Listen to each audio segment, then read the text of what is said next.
네, 사랑하는 성도 여러분 안녕하세요. 안녕하세요. 네, 반갑습니다. 주의 이름으로 이 귀한 예배 오신 여러분들을 환영하고 축복합니다. 오늘 저와 여러분에게 들려주실 하나님 말씀은 사도행전 4장 32절에서 37절, 또 사도행전 5장 1절에서 11절까지의 말씀이 되겠습니다. 오늘 말씀의 제목은 초대교회에 나타난 성령님의 역사와 능력.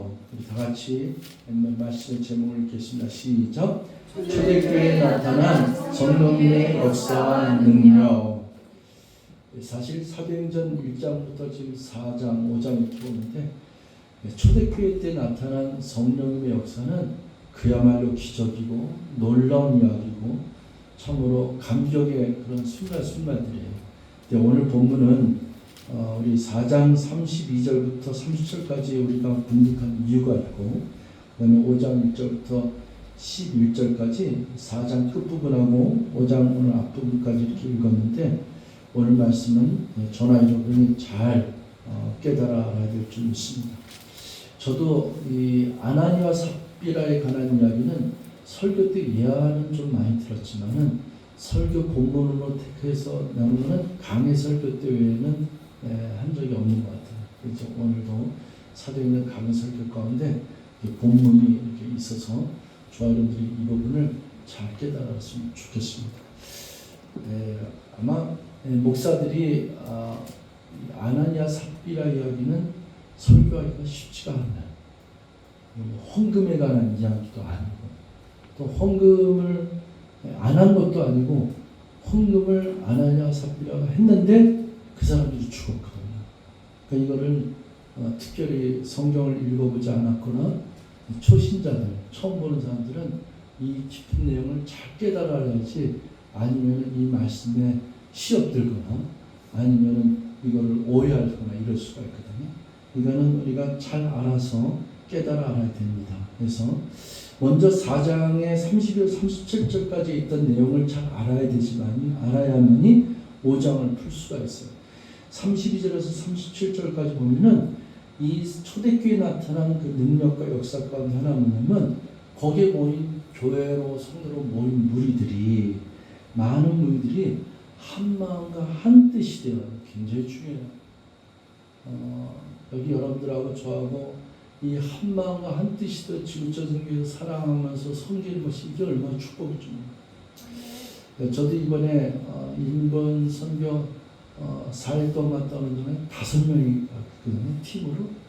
근데 이 5명이 찬양과 기도와 또 PPT와 또 저는 통역하고 있는데, 굉장히 처음부터까지 기도하면서 그렇게 마음이 한 마음이 돼서 이렇게 갔다 온 팀이 참 드물게 이번에 갔다 왔어요. 참 귀한 분들을 만났고 귀한 분들과 동역하면서 귀한 열매를 주고, 일본의 그 집회 가운데 참 이 모습 가운데 굉장히 하나님께 영광이 되고 은혜와 감동을 주었던 그런 것들이 가슴에 여전히 남아있어요. 참 고맙고 감사했습니다. 이 한마음 한뜻이 되는 게 굉장히 중요해요. 이 만약에 우리 지구촌 선교회 이렇게 공동체의 무리가 우리 교회는 제가 보더라도 참 서로가 이렇게 사랑하면서 다른 아이들에도 그래도 항상 우리 교회 흐르면 가족과 같이 서로 사랑하며, 그리고 내 것을 내 것이라고 그렇게 강조하지 않고 늘 나누고 베풀고 섬기는 모습이 참 아름다운데, 이 초대교회 때 비하면은 거의 뭐 쫓아가지 못하죠. 그러나 우리가 이 초대교회 모습을 자꾸 닮아가려고 노력하는 거죠. 이 한마음과 한뜻이 되어 모든 물건을 서로 통용하고, 그 다음에 자기의 재물을 조금이라도 자기 것이라 하는 이가 하나도 없더라. 야, 어떻게 내 거를 내 거라고 얘기할 사람이 하나도 없더라. 그것도 몇몇은 그렇게 하는 사람이 없었더라. 대부분은 다 그런데 그 중에 몇몇은 자기 것을 자기 것이라 생각한 사람이 없었더라. 이러면 되는데 어쩌면 하나도 없었더라. 그러니까 모든 사람이 다 그렇게 생각했더라. 이 34절에 이때 예수님의 제자들이 성령으로 기도하는데 성령의 능력과 권세를 받고서는 놀라운 일들이 많이 있었어요. 사도들이 큰 권능으로 주 예수의 부활을 증언하니 무리가 큰 은혜를 받았어요. 그 중에 가난한 사람이 없으니 이는 밭과 집 있는 자는 팔아 그 판 것의 값을 가져다가 사도들의 발 앞에 두매 그들이 각 사람의 필요에 따라 나누어 줍니다. 너무 아름답지 않아요? 이렇게 모인 무리 중에 가난한 사람이 없었대요. 근데 가난한 사람이 왜 없었냐 그러니까 이 있는 자들은 밭과 집에 있는 것들을 팔아서 그리고 사람들의 그 사도들 앞에 갖다 줬더니 그 사도들이 각 사람들의 필요에 따라 이렇게 다 나눠주었더라. 이게 초대교회의 모습인데 정말 은혜가 되는 교회 공동체의 모습이에요. 오늘날 이런 교회를 찾을 수 있을까? 정말 이런 교회를 우리가 바랄 수 있을까? 우리 지구촌 선교교회가 희망이 있는 줄 믿습니다. 진짜 가난한 자가 하나도 없고 너무나도 기쁘고 감사하고 정말 이게 나누고 베풀고 하는 것이 필요를 따라 나눠줍니다. 그런데 한 사건이 있어요. 36절에 보니까 구브로에서 난 웨이족 사람이 있은 이름은 요셉이라. 근데 사도들이 이 사람을 바나바라고 일컫단 말이에요. 번역하면 위로의 아들이라 이런 뜻을 가진 사람이 그가 밭이 있음에 팔아서 그 값을 가지고 사도들의 발 앞에 두니라. 이렇게 해서 37절이 끝나요. 자, 이런 일들이 계속 벌어지는데 마지막 장면에 또 한 인물이 있었는데 요셉이라고 하는 바나바라고 걸는 위로의 아들이라고 하는 그 의미를 가진 이 사람이 또 자기의 밭을 팔아서 사도들 발 앞에 또 넣으니라 이렇게 되어 있어요. 그런데 이렇게 아름다운 축복의 이런 모습이 있는데 5장은 상당히 심각합니다. 이제 5장 1절을 보면은 이제 또 한 사람의 인물을 들어요. 이런 사람이 있었는데 5장에 보면은 아나니아라고 하는 사람이 있었는데 그 안에는 삽비라라. 근데 이 사람들도 더불어 소유를 팔아서, 근데 이 사람은 밭을 팔았는지 뭘 팔았는지 하여튼 뭘 팔았어요. 소유라는 거는 뭐 금 장식품도 있을 수 있고 밭도 팔 수 있고 땅을 팔 수도 있고 다 있는데 여기서는 땅을 파는 거예요. 소유 중에 밭을 팔았건 땅을 팔았건 비네 팔았는데 이 사람이 이전에 그 값에서 파는 것에서 얼마를 감추네. 그 아내도 알더라. 그러니까 부부가 공모한 거죠. 갇힌 거죠. 알았더라. 그런데 얼마만 가져다가 사도들의 발 앞에 두니. 여기까지. 근데 이거는 이 사람들이 일어난 현상은 오늘날의 교회나 오늘날의 성도는 더하죠. 이게 정말로 이렇게 사람을 속이거나 이렇게 감추거나 이런 일들이 많이 있는데 이 일이 왜 일어나느냐? 하나는 첫 번째는 일단 이 공동체 가운데 맨 마지막 장면인 이 요셉이라고 하는 사람이 이 땅값을 팔아서 사도 앞에 두니까 이 사람들의 마음속에, 이 부부의 마음에 자기들의 마음은 그렇지 못하나 뭔가를 해야 되는 그런 부담감, 다 이렇게 자기 것을 자기 거라고 해서 팔고 그러는데 또 그 요셉이라는 사람들이 이렇게 팔아서 팔는데 우리도 뭘 좀 해야 되지 않겠느냐, 그렇게 해야 된다고 하는 생각 속에서 팔았어요. 근데 팔았는데 팔고 오니까 값이 좀 많이 나갔는지 어쨌든 팔고 난 값에서 이걸 하나님께 드리려 했더니 탐심이 생깁니다. 이 순수하게 드리려고 하는 마음에서 그 동기를 드려야 되는데 이걸 탐심이 생겨갖고 아까운 마음이 들어서 이 중에 일부를 땅에 감추었어요. 이 땅에 감추고 그리고 사도들 앞에 가지고 갑니다. 그 중에 얼마를. 근데 문제는 알아채는 사람이 없고 하나님이 알아채지 않았으면 그냥 넘어가는데 오늘날도 알아채지 않거나 그냥 눈 감고 넘어가는 일이 얼마나 많겠어요. 근데 이 초대교회는 굉장히 성령의 역사와 능력이 강하게 나타나는 시대예요. 그렇기 때문에 성령이 이 공동체를 이끌어가고 성령이 놀라운 역사를 통해서 각 사람의 심령을 다 꿰뚫고 있기 때문에 성령이 이것을 사도 베드로에게 알려줍니다. 3절 한번 다 같이 읽습니다. 시작. 베드로가 이르되 아나니아야 어찌하여 사탄이 내 마음에 가득하여 내가 성령을 속이고 땅값 얼마를 감추느냐. 좀 무섭지 않아요? 베드로가 이르되 아나니아야 그러는데 이 아나니아에게 뭐라고 했냐면 내가 어떻게 내 마음에 성령이 사탄이 내 마음에 가득하여 내가 누구를 속였다고요? 성령을 속이고 땅값 얼마를 감췄느냐. 요 내용은 사도 베드로가 안타까워서 하는 얘기예요. 베드로가 아나니아야, 내가 어찌하여 내 마음에 사탄이 이렇게 가득하여 성령을 속였느냐. 그리고 이것을 어떻게 땅값 얼마를 감췄느냐. 여러분, 이 아나니아와 삽비라가요, 내가 이것을 이렇게 마음이 저기에서 반밖에 못 가져왔습니다, 이렇게 얘기할 수도 있잖아요. 근데 이 아나니아와 삽비라가 가져온 것은 다른 사람 요셉이 갖고 온 것처럼 사람들 보기에는 나도 땅을 다 팔아서 이 판 거를 다 가지고 왔습니다 하는 모습으로 갖고 왔을 거예요. 이게 우리 인간이에요. 우리 인간은 하나님 앞에 숨길 수가 없는 그 연약함에도 불구하고 누구도 모른다, 아무도 모른다, 이것을 사람에게 보이려고 저 사람과 비교의식, 저 사람은 냈는데 나는 뭐하느냐, 이런 인본주의적인 인간적인 생각에 나도 팔아서 갖고 왔다, 이 모습을 보여주기 위해서 갖고 온 거예요. 감춘졌다는 것은 전혀 자기가 꺼리낌이 없이 하나님을 두려워하지 아니하고 그냥 이거는 이쯤이야, 이거는 숨길 수도 있고 감출 수도 있고, 이런 모습 속에서 사람 앞에 보이는 모습은 감춰진 모습이 아니라 사람 앞에서는 나도 팔아서 갖고 왔다, 이걸 드러내기 위해서 가져온 거예요. 근데 누가 알아챘다? 성령께서 알아챘다. 그 성령께서 알아채면서 내가 성령을 속이고 땅값 얼마를 왜 감추었느냐. 소름 끼치죠. 오늘날 이런 일들이 여기저기서 일어나면은 신앙생활 엉망으로 할 사람 하나도 없어요. 두렵고 떨리는 마음에 다 제대로 신앙생활 할 수밖에 없죠. 이 4절에 보면은 참 마음이, 이거 꿰뚫는 마음이 있어요. 잘 보세요. 땅이 그대로 있을 때는 내 땅이 아니며 파묘에도 내 마음대로 할 수 없더냐. 보세요. 내가 하나님 앞에 드리려고 하는 마음이 있었잖아요.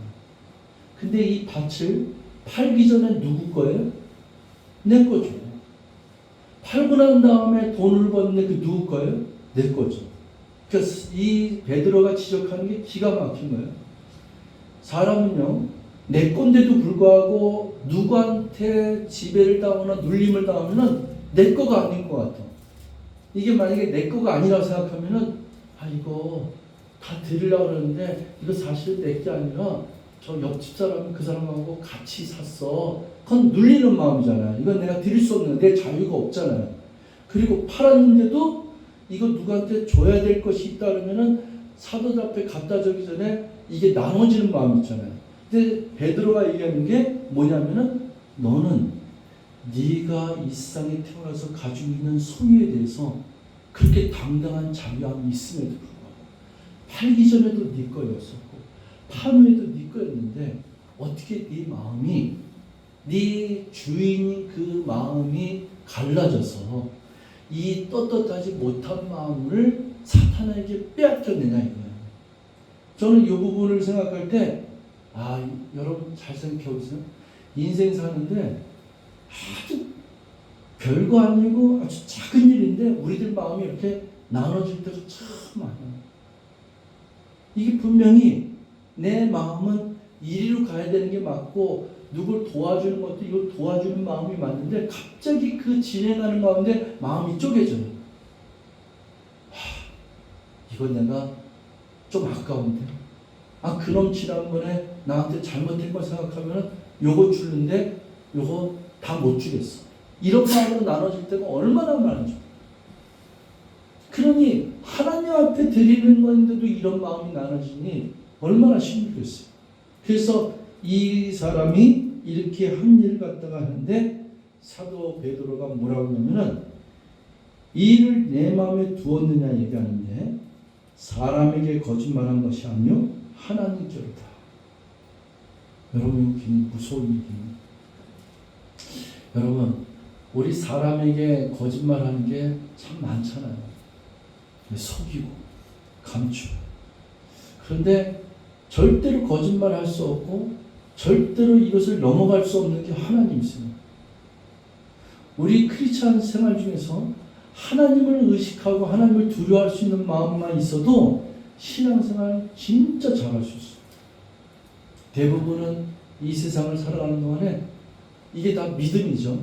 하나님이 살아계시고 죽은 자 가운데서 부활하셨고 지금도 하나님 우편에 앉아 계시면서 살아계시면서 그리고 언젠가는 우리 이 세상을 심판하실 심판 구주로 세컨 커밍 재림주로 오실 그분을 갖다 정말 믿는다면은 하나님을 의식을 안 할 수가 없죠.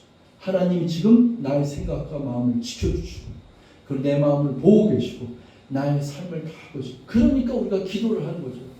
하나님이 날 보고 계시니까 내가 억울할 때 기도하면 응답 주시고 내가 힘들고 고통의 터널을 지나고 있을 때 주님께 부르짖을 때 왜 기도합니까? 부르짖을 때 하나님이 살아계시니까 나의 환난 가운데 구원해 주실 것을 믿으니까 기도하는 거거든요. 그런데 이 기도하는 그 기도의 믿음은 하나님이 살아계시기 때문에 이 기도에 응답한다고 생각하면서 나의 삶은 이 세상의 삶은 하나님이 꼭 안 계신 것처럼 그 삶을 살아간다니까 의식이 없는 거예요. 내가 죄 짓는 곳에 있을 때 하나님을 의식을 못하는 거예요. 내가 어떤 감춰진 비밀스러운 일을 할 때 하나님이 없어요. 그래서 필리안 씨가 내 속에 하나님이 안 계시는구나. 그게 이제 책을 쓴 거예요. 여러분 제일 중요한 게 옆 사람이 보든 안 보든 옆 사람을 잘 속여서 넘어갔어. 저 사람이 모른 척하고 넘어갈 수도 있어. 그게 중요한 게 아니에요.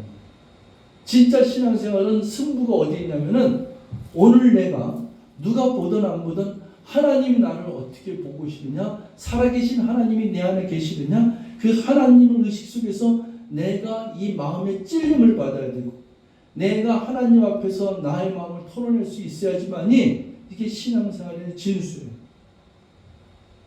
그래서 이것은 사람에게 거짓말이 하는 것이 아니라 하나님에게 거짓말이다 그랬어요. 5절에 아나니아가 이 말을 듣고 엎드려져 혼이 떠나니 이 일을 듣는 사람이 다 크게 두려워하더라.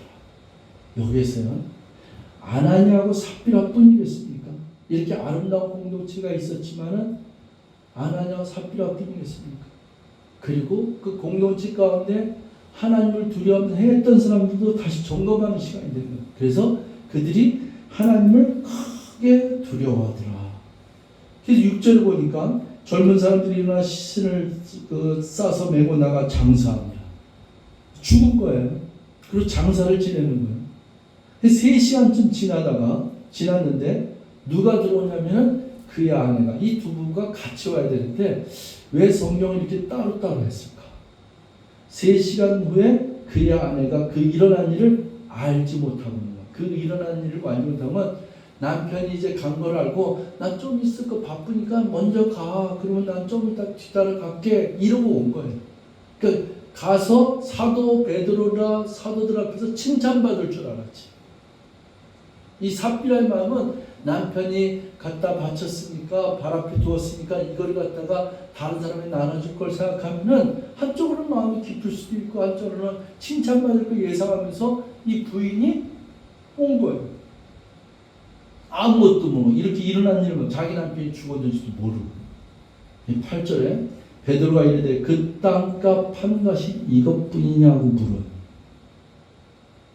여기서 이 물었을 때 한 번의 기회가 있는 거예요. 이 질문을 던졌을 때 찔리며 와야 돼요. 눈물을 흘리면서 아닙니다. 내가 왜 이런지 모르겠습니다. 내가 갑자기 이게 아까워지기 시작했어요. 사실은 그게 아닌데 나도 왜 이렇게 행동했는지 모르겠어요. 아니면 핑계를 나는 그게 아닌데 남편이 나한테 이렇게 했고 나도 어쩔 수 없이 남편 따라가냐고 이렇게 해서 뭘 변명이 됐어야 되는데 뭐라고 되었냐면은 내게 말하라 하니 예, 이것뿐이다. 이렇게. 이거는 그 사도들을 속이고 그리고 사람들을 속여서 잘 넘어갈 줄 알았던 거예요. 근데 하나님은 속일 수가 없어요. 그래서 베드로가 이르되 너희가 어찌하여 꾀하여 너희 둘이 다 어찌하여 꾀하여 주의 영을 시험하려 하느냐. 어떻게 성령이 계시냐 안 계시냐를 시험하려 하느냐. 보라 내 남편을 장사하고 오는 사람들의 발이 문 앞에 있으렸으니 또 너를 내어 나가리라 하니 곧 그가 베드로의 발 앞에 엎드려져 혼이 떠난지라 젊은 사람이 들어가 죽은 것을 보고 메어다가 그의 남편 곁에 장사하니 온 교회와 이를 듣는 사람들이 다 크게 두려워하더라.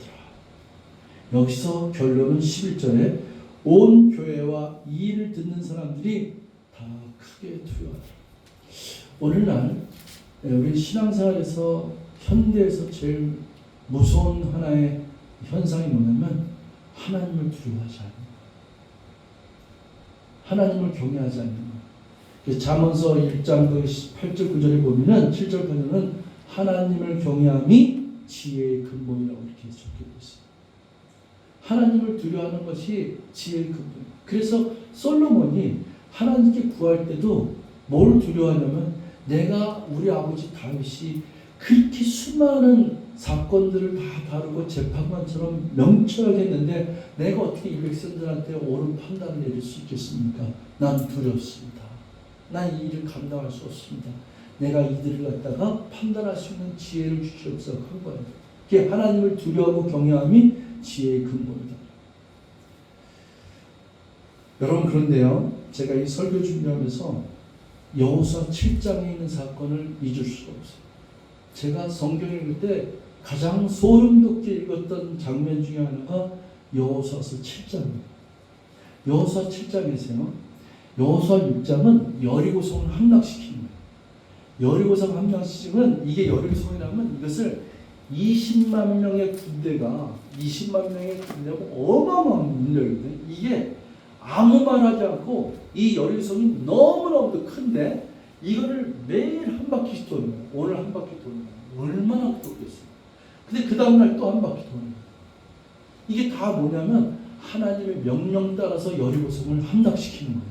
이거는 대포로 해도 안 되고 뭐 그들이 아무래도 무너지려 무너지는 너무나도 튼튼한 견고한 성인데 하나님 명령이 이스라엘 백성들로부터 이거를 아무 말 하지 말고 명령이 순간 돌라오는 거예요. 한 바퀴, 두 바퀴, 월화, 수, 목, 금 이 다 이렇게 6일째 또 이렇게 돌고 나머지 7일째 마지막 한 날은 7바퀴를 돌아요. 그리고 확 소리 지르면은 그 소리에 의해서 와 하고 소리를 지르는 날에 여리고성이 와르르 무너졌거든요. 완전히 무너져. 그게 6장의 스토리. 이제 7장에 가서는요. 이스라엘 군대가 저 아이성이라는 성은 요만한 성이에요. 여리고성의 몇백 분의 1밖에 안 되는 정도로 연약한 성이라고 해요. 근데 그거는 한 100명만 가도 성을 무너뜨릴 수 있는 성이에요. 그 이스라엘 백성들이 저 성은요 한 2-3천 명 가면 넉넉히 무너뜨릴 수 있습니다. 그런데 그 성을 무너뜨려 왔다가 그들이 혼비백산을 다 쫓겨나고 도망와 버리고 성을 못 무너뜨리고 왔어요. 그래서 여호수아가 가슴을 찢습니다. 통탄합니다. 여리고성을 무너뜨린 우리가 어떻게 저 조그마한 아이성을 못 무너뜨리고 다 완전 패배하고 돌아옵니까? 하나님께 엎드려서 여호와여 어찌 된 일입니까? 여호와여 이 일을 어떻게 하면 좋겠습니까? 통탄을 물어요. 그런데 하나님이 여호수아에게 얘기해요. 이 일의 원인을 얘기해요. 이 일이 일어난 일의 원인은 이스라엘이 이 여리고성에서 노력한 그 모든 물질을 하나님께 드렸는데 바친 물건 중에 한 사람이 이 온전히 바친 물건을 감추고 취하였느니라. 이걸 잡아내요. 근데 이걸 어떻게 잡아낸 줄 아세요? 누구라고 얘기하잖아요. 하나님. 그 여호수아가 하나님에게 그 소리를 듣고서는 이스라엘의 12지파를 다 불렀어요. 쫙 불렀어요. 그러니까 200 몇백만 다 서 있잖아요. 그 중에 그 군사들만 이렇게 모였다 치면 쪄 있잖아요. 12지파 중에서 제비를 뽑는 거예요. 제비를 뽑았더니 어느 지파가 뽑혀있냐면 유다 지파가 뽑혀있어요. 유다 지파가 또 쫙 서 있어요. 유다 지파 중에서 또 제비를 뽑아요. 그랬더니 증조 할아버지 때, 그 할아버지 때 족장을 뽑는 거예요. 그 족장을 뽑더니 누가 뽑히냐면 세라 족속이 뽑혔어요. 세라 족속이 뽑으니까 이게 숫자가 굉장히 줄었을 거 아니에요? 세라 족속의 증조 할아버지까지 있는 그 인구를 다 뽑은 거예요. 거기서 또 제비를 뽑았는데 이제는 할아버지가 누구냐면 삽디가 뽑히고, 삽디 형제들 가족들 다 해서 제비를 뽑으니까 그 아들 중에 누가 뽑냐면 갈미가 뽑혀요. 갈미가 나왔을 때 갈미에 난 아들들이 여러 명인데 그 제비를 뽑히니까 누가 뽑히냐면은 아간이라고 하는 아들이 뽑혀요. 그래서 여러분 성경 말씀 한번 잠깐 볼게요. 여호수아서 7장 우리 16절에서 21절인데 우리 한번 제가 이 말씀드린 스토리 사서 읽어보세요. 같이 읽습니다. 시작. 여호수아가 아침 일찍 일어나서 이스라엘의 그의 지파들을 가까이 나오게 했더니 유다 지파가 뽑혔고, 유다 족속을 가까이 나오게 했더니 세라 족속이 뽑혔고, 세라 족속의 각 남자를 가까이 나오게 하였더니 삽디가 뽑혔고, 삽디의 가족 각 남자를 가까이 나오게 하였더니 유다 지파 세라의 짐승이요 삽디의 손자요 갈미의 아들인 아간이 뽑혔더라. 예, 계속 읽습니다. 그러므로 여호수아가 아간에게 내 아들아 청하노니 이스라엘 하나님 여호와께 영광을 돌려 그 앞을 자복하고 내가 행한 일을 내게 알게 하라. 그 일을 내게 숨기지 말라 하니 아간이 여호수아에게 대답하여 이르되 참으로 나는 이스라엘 하나님 여호와께 범죄하여 이러이러하게 행하였나이다. 내가 노력한 물건 중에 시라산의 아름다운 외투한 벌과 은 200세겔과 그 무게가 50세겔 되는 금덩이 하나를 보고 탐내어 가져나이다. 보소서 이제 그 물건들을 내 장막 가운데 땅속에 감췄는데 은은 그 밑에 있나이다 하더라. 그 장막을 했더니 그대로 나왔어. 은 200세겔, 금 50세겔 이게 나왔어. 여러분 전 인류의 역사, 수메르 문명, 중국의 황하 문명, 메소포타미아 다 들춰봐도 이 세상 우주의 시작과 끝에 모든 족보와 그리고 아담의 역사와 이런 걸 적힌 건 성경책밖에 없고 기독교밖에 없어요. 불교 그냥 나싱이에요. 그냥 끝까지 없이 추구해도 뭘 터득하냐 없다 이거예요.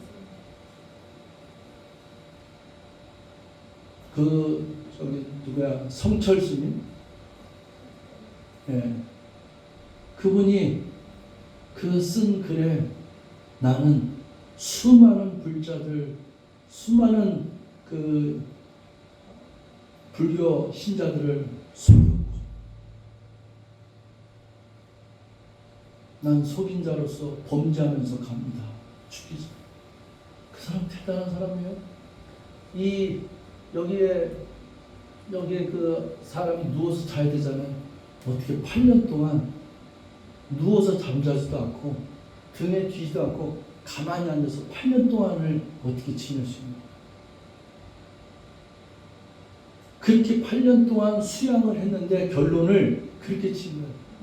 아무것도 없는 거를 이 불자를 속이면서 나는 범죄하면서 갑니다.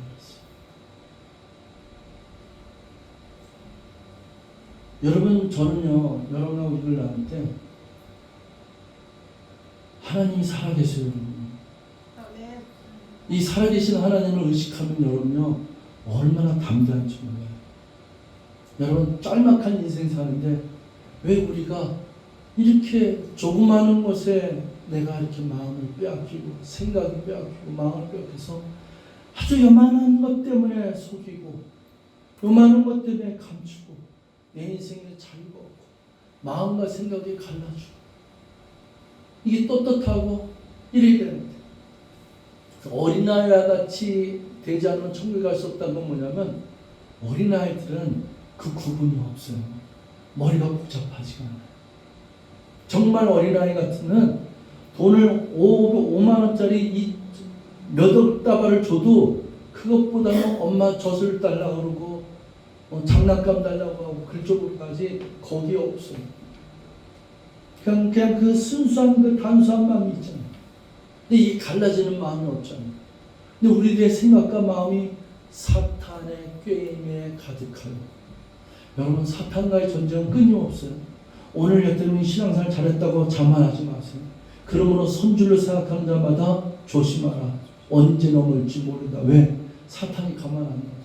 사탄이 우리들의 마음속에 교만한 마음을 주고 탐욕한 마음을 주고 탐심은 우상 숭배입니다.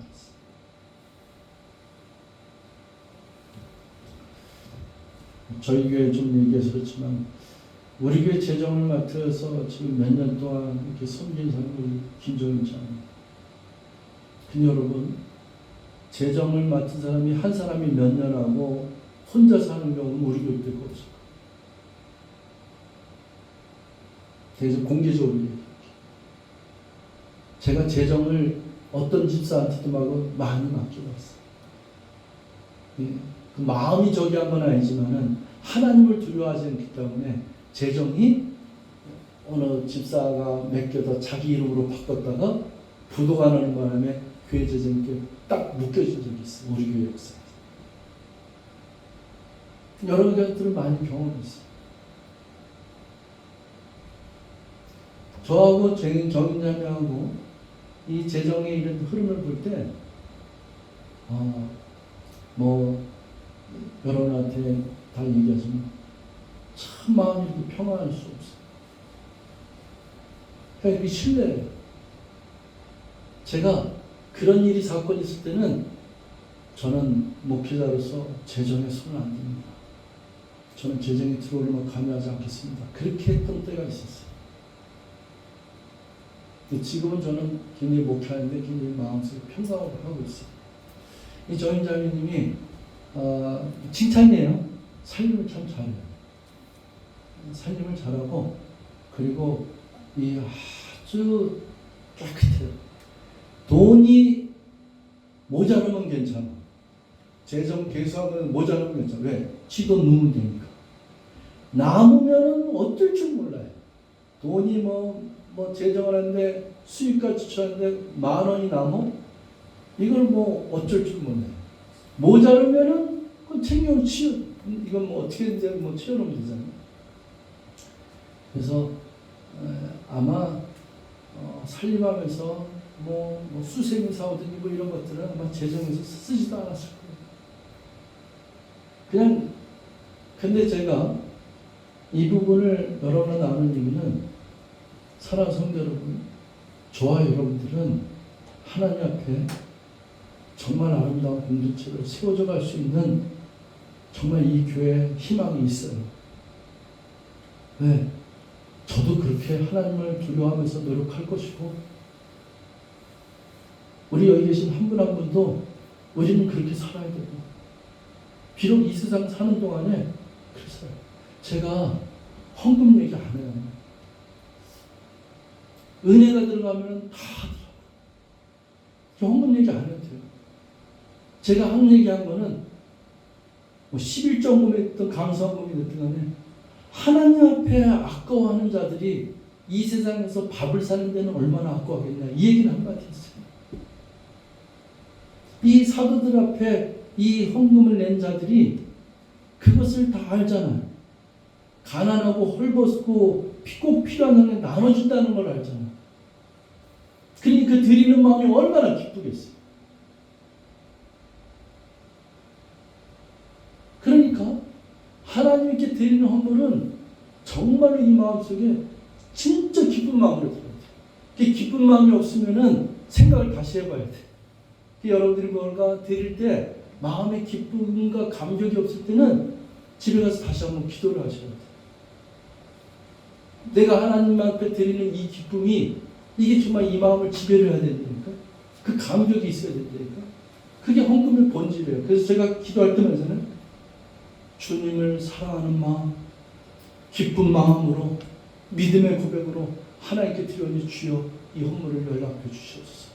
그 다음에 모든 것들이 우리 붙어가 싸우니 하나님 내가 사는 동안에 가난하고 헐벗고 외로운 자를 갖다가 외면하지 않는 그들에게 나누고 베풀 수 있는 자리에서 있을 수 있도록 주님 축복하여 주시옵소서. 지경을 넓혀 주시옵소서. 이 오늘 본문에 있는 말씀이 이 영적인 해석이 아니면은 누구나 다 이럴 수 있잖아요. 아니 그렇게 죽을 죄를 지은 겁니까? 이럴 수 있잖아요. 그 아나니아 삽비라가 그게 한 행동이 꼭 죽여야만 됩니까? 이럴 수 있잖아요. 근데 여러분 이 아간의 이야기를 여러분이 들었잖아요. 이거는 하나님이 이런 것을 우리에게 보여줌으로써 살아계신 하나님을 증거하고 있는 거예요. 여러분 우리가 자녀한테요. 부모가요. 다 야단치는 거 아니에요. 다 모든 거 이렇게 그냥 굉장히 호되게 야단치고 막 이렇게 야단치면 어떤 때는 괜찮아 이럴 게 있어요. 너 이러면 안 돼. 다음부터 이러지 마. 이런 것도 수없이 해요. 어떤 때는요. 아무도 몰라. 잘못한 걸 나만 봤어. 엄마가 봤어. 아빠가 봤어. 그런데도 불구하고 부모의 마음은 내가 그냥 넘어가야지. 말을 하지 말아야지. 이럴 때도 있어요. 그런데요. 어떤 때는요. 안 돼! 할 때가 있어요. 이번은 안 돼! 이럴 때 있어요. 그 부모가 그 순간이 있어요. 마찬가지로 하나님도 수도 없이 넘어가요. 아마 우리나라 전국에 있는 교회들이 우리들이 신앙생활하는 모습 이게 정말 내가 뭐 살인죄를 졌거나 간음죄를 졌거나 아니면 도둑질을 했거나 거짓말을 했거나 이런 것들 다 모르게 넘어가는 게 얼마나 많죠. 이건 낱낱이 다 했다 그러면 다 죽었을 거예요. 그러나 어떤 장면과 어떤 순간에는 안 돼! 할 때가 있는데 그게 오히려 은혜예요.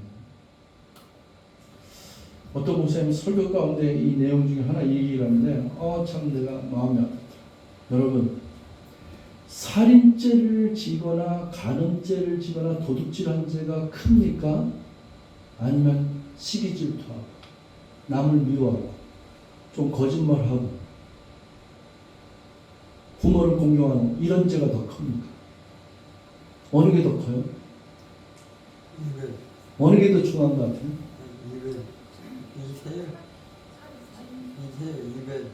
제가 이것만 여러분하고 나누는 거지. 저는 이게 참 와닿았어요. 살인죄를 진 사람은 누가 얘기 안 해도 평생을 회개하고 반성하고 하는 내가 사람 죽였어. 나 죽고 싶어요. 자살하고 싶어요. 간음죄를 진 사람도 누가 얘기 안 해도 뭐가 나타나기만 뜨끔뜨끔한 거야. 비밀스러운 거야. 그런데 거짓말하고 누구를 미워하고 누구를 잠깐 속이고 이런 사람들은 무서운 거예요. 이런 사람들은 그 죄가 무게가 없어요. 감각이 없어요. 자기가 뭘 잘못했는지 내가 누구를 미워했는지 누구를 형제를 어떻게 했는지 이거에 대한 감각이 없어요. 조그마한 거 거짓말한 거에 대한 누굴 속인 거에 대한 감각이 없어요. 어느 게 더 무서운 죄예요? 이쪽이 더 무서운 죄. 여러분이 정말로 하나님 앞에 귀한 깨달음을 얻기를 바랍니다. 하나님 앞에 언젠가는 서게 돼 있어요. 저와 여러분이 반드시 하나님 앞에 서서. 근데 우리가 신앙생활 하는 것은 죽은 자를 하나님을 믿는 게 아니라 살아계신 하나님을 믿는 줄 믿습니다. 2000년 전에 날 위해서 십자가에 달려오신 그 주님을 믿는 거고 부활하신 주님을 믿는 거고 그리고 언젠가 반드시 세컨 커밍에서 산자와 중자를 심판하실 그분을 믿는 거고 영원히 믿게 하시는 그분을 믿어서 몸이 부활하는 것과 영원히 사는 것을 믿는 것이 신앙생활인 줄 믿습니다. 저와 여러분들이 하나님 앞에 있음을 우리 지구촌 선교교회 사는 성도들의 이 공동체가 하나님 앞에 있음을 우리가 깨달아서 그분 앞에 신앙생활, 서로 권면하고 손을 잡아주면서 일깨워주고 제대로 된 신앙생활, 하나님 앞에 온전한 신앙생활로 승리하는 우리 크리스찬의 삶이 펼쳐지기를 주여로 축원드리겠습니다. 기도하겠습니다. 사랑의 하나님 고맙습니다. 주님의 은혜에 감사합니다. 오늘도 하나님의 말씀으로 생명력 있게 우리에게 가르쳐 주시고 일깨워 주시니 감사드립니다.